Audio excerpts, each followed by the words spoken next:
dans les plaines poussiéreuses d'un ancien royaume, bien avant que nos générations ne foulent la terre, vivait un homme dont le nom avait disparu, mais dont l'histoire traversa les siècles. Un homme que beaucoup redoutaient et que personne n'osait approcher, car il avait commis des actes si graves que même les plus endurcis frissonnaient en entendant parler de lui. On racontait qu'il avait pris la vie de 99 personnes. Il ne restait en lui ni douceur, ni lumière, seulement une lourdeur dans la poitrine, un vide qui grandissait chaque jour. Pourtant, derrière cette apparence d'homme perdu, Allah préparait pour lui un chemin que lui-même ne voyait pas. Pendant des années, il marcha sans but, cherchant quelque chose qui puisse apaiser son cœur. La nuit, lorsqu'il fermait les yeux, il entendait le poids de ses fautes l'écraser. Il n'avait plus peur des hommes, mais il commençait à craindre son propre destin. Un soir, alors que le vent soufflait entre les rochers et que la lune dessinait sur le sol des ombres tremblantes, il sentit pour la première fois une question naître en lui. Et si Allah pouvait encore me pardonner? Cette pensée, minuscule comme une graine, devint une lumière qui fit vaciller l'obscurité de son âme. C'est alors qu'il décida de partir à la recherche d'un homme de religion.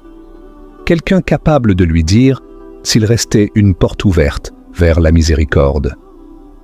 Il marcha longtemps jusqu'à trouver un moine très connu pour sa piété. Son cœur battait fort lorsqu'il s'approcha. D'une voix tremblante mais déterminée, il demanda « J'ai tué 99 personnes. Est-ce qu'Allah peut encore me pardonner ?» Le moine, choqué, répondit sans réfléchir « Non ». Une seule parole, mais qui brisa l'espoir fragile que cet homme avait commencé à construire.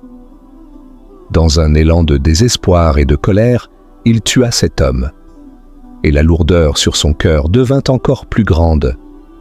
Ce jour-là, il comprit que le désespoir pousse l'être humain vers des abîmes encore plus profonds.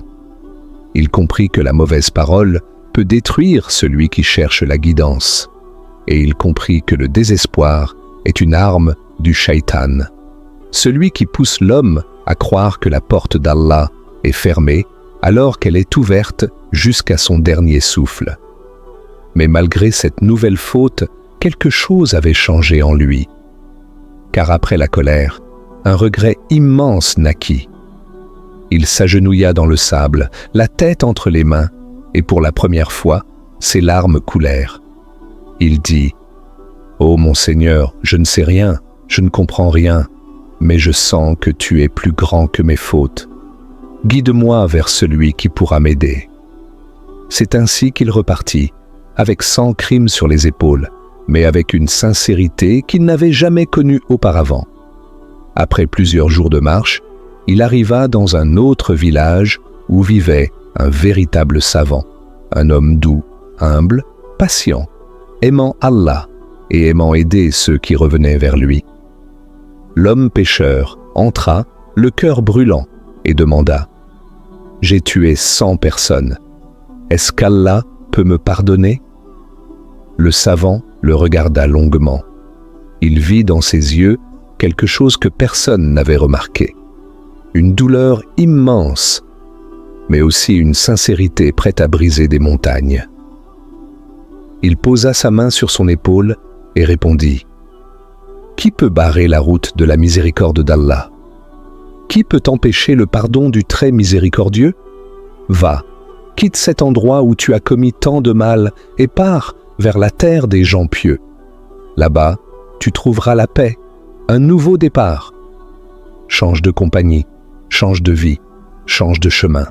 Allah t'attend. » Ces mots tombèrent dans son cœur comme une pluie douce sur une terre desséchée. Pour la première fois, il sentit que tout n'était pas perdu. Si à cet instant précis, tu ressens toi aussi l'immensité de cette miséricorde, prends une seconde pour t'abonner et liker la vidéo. C'est un petit geste, mais il nous encourage énormément à partager plus d'histoires qui apaisent les cœurs. L'homme sortit de la maison et leva les yeux vers le ciel. Il respira profondément. Il avait enfin une direction. Il décida alors de marcher vers la terre des pieux, comme le savant le lui avait conseillé. Ce jour-là, le premier pas qu'il fit fut le plus lourd, mais aussi le plus important de toute sa vie. Un pas qui n'effaçait pas le passé, mais qui ouvrait la porte d'un futur nouveau. Mais le voyage n'était pas simple. Ce n'était pas une simple promenade.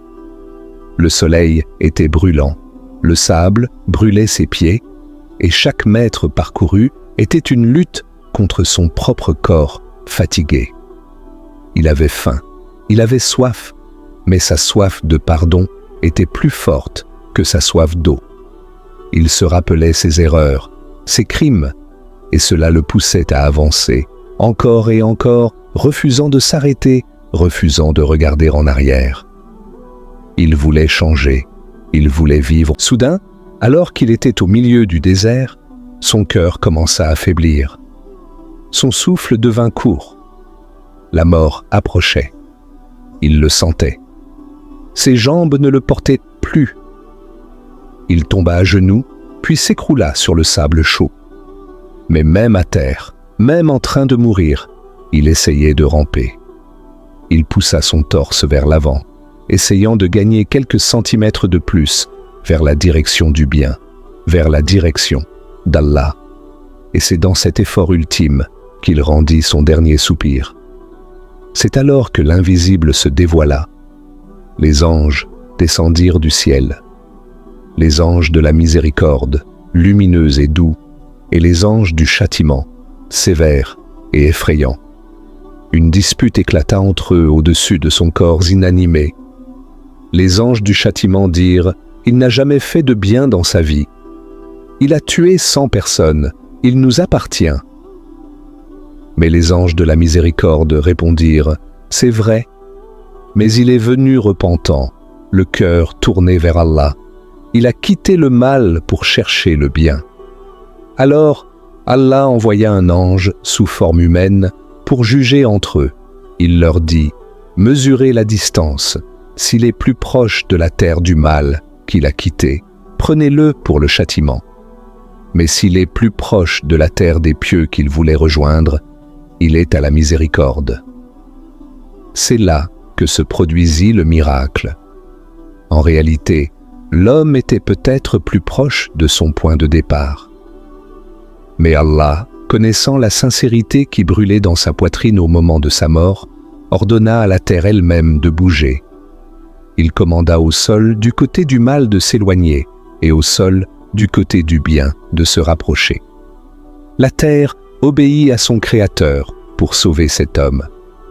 Les anges mesurèrent la distance et ils trouvèrent qu'il était plus proche de la terre des pieux, ne serait-ce que d'un empan, d'une main seulement. Alors, les anges de la miséricorde s'approchèrent de lui. Ils enveloppèrent son âme avec une douceur infinie, car Allah avait accepté son retour. Cet homme, au sans péché, fut pardonné non pas parce qu'il avait atteint le but, mais parce qu'il est mort en essayant de l'atteindre. Cette histoire est la preuve que tant que ton cœur bat, il n'est jamais trop tard. Ne laisse personne te dire que tu es trop loin. L'important n'est pas ta perfection, mais ta direction. Si tu veux que cette histoire soit un témoin pour toi le jour du jugement, écris en commentaire « Ya Allah, accepte mon repentir ». Que ces mots soient ton premier pas vers lui aujourd'hui.